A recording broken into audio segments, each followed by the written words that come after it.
মিরপুরের ধানক্ষেত না হইলেই বাংলাদেশ যে মুখ থুবড়ে পড়ে প্রমাণ পাইছেন। লিটন টস করার সময় বলছিল 150 হইলেই মোটামুটি ঠিক আছে, ভালো স্কোর।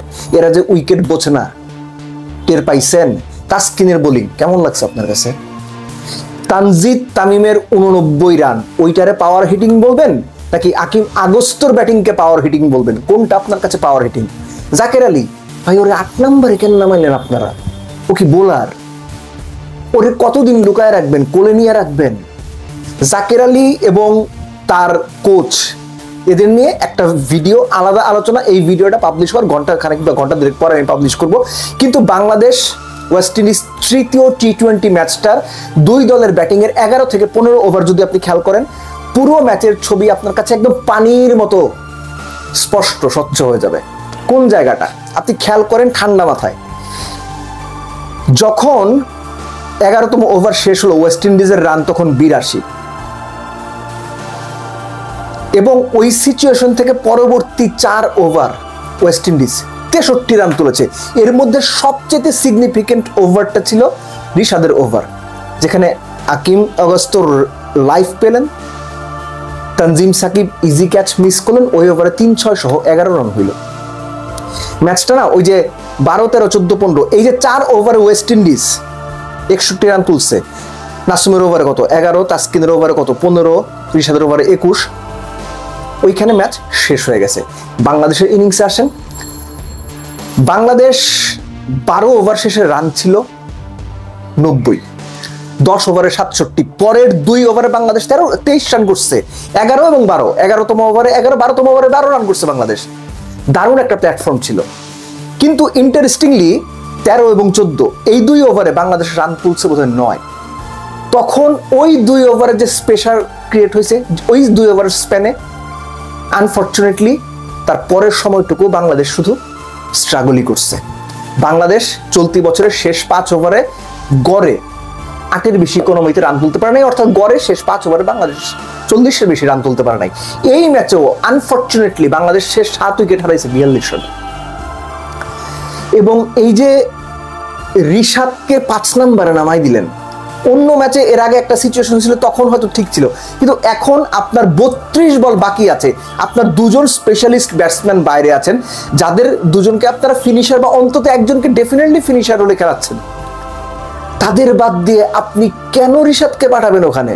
তারপরে সোহানের পরও তো পাঠাইতে পারতেন জাকেরকে, না নাসুম। অর্থাৎ রিশাদ নাসুম 2 জনের উপর যতটুকু ভরসা, জাকেরের ওপর টিম ম্যানেজমেন্টের বা ক্যাপ্টেনের ওই ভরসাটুকুও নাই যে ও পারবে কিছু।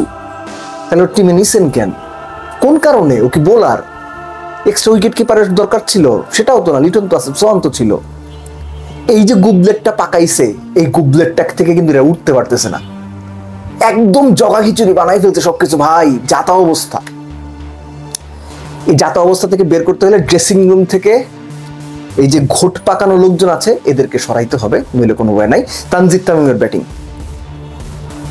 আমি ব্রিলিয়ান্ট বলতে পারছি না, আমি খুবই দুঃখিত, আন্তরিকভাবে দুঃখিত।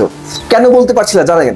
এই যে আকিম আগস্ত নামে একটা ইয়াং প্লেয়ার 50 করেন 200 স্ট্রাইক রেটে, আর আমাদের প্লেয়াররা 89 করেন 150-এর কাছাকাছি স্ট্রাইক রেটে।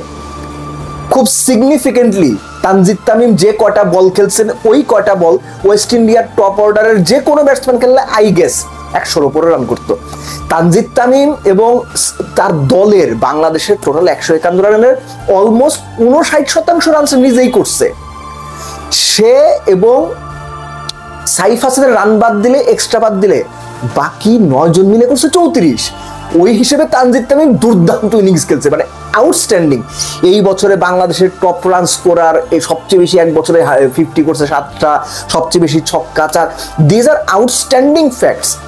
কিন্তু আপনি যদি গ্লোবাল স্ট্যান্ডার্ডে হিসেব করেন, বড় করে হিসেব করেন, অনেক দূরে তাকান, আপনার নজর যদি উঁচু হয়, আপনি যদি বিরাট কিছু চিন্তা ভাবনা করার সাহস দেখান, তাহলে তানজিদ তামিমের ইনিংসটা বাংলাদেশের কনটেক্সটে it's a good innings, okay type innings, ভালো ইনিংস, গ্রেট ইনিংস বলা যাবে না।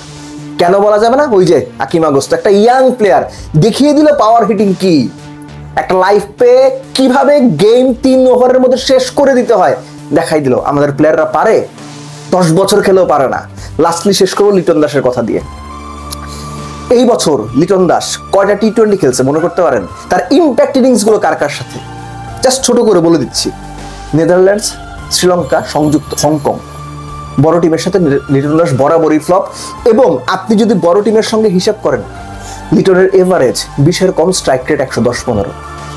এবং এটা আমি এর আগেও বলেছি, আমাদের এই লিটনকে মেনেই চলতে হবে যে লিটন 10 ম্যাচ পর একটা দারুণ ইনিংস খেলবেন, আমরা সেটার স্তুতি করব, প্রশংসায় ভাসাবো, এবং আলটিমেটলি সেটা সেই টাইপেরই ইনিংস থাকবে, প্রশংসায় ভাসানোর মতোই। কিন্তু বাকি সময় লিটন আসবেন, যাবেন, মিডিয়াতে আজে বাজে কথা বলবেন, নিজের টিমমেটকে অপমান করবেন, অনেক কিছু করবেন। আমরা মোনালিসা বলবো, লিওনার্দো দা ভিঞ্চি বলবো, আর অনেক কিছু বলবো, কিন্তু লিটন যে লিটন 10 বছর আগে দেখেছেন ওই লিটনই থাকবেন। বাংলাদেশেও 10 বছর আগে যা দেখেছেন ওই বাংলাদেশই তো আছে। সো লিটনটা কেন বদলাবেন? লিটনটা বদলাইলেই তো বাংলাদেশ বদলাইতো। লিটনটা বদলাননি, বাংলাদেশও বদলায় নাই, যা চলছিল সেভাবেই চলছে এবং আগামীতেও মোস্ট লাইকলি এভাবেই চলবে।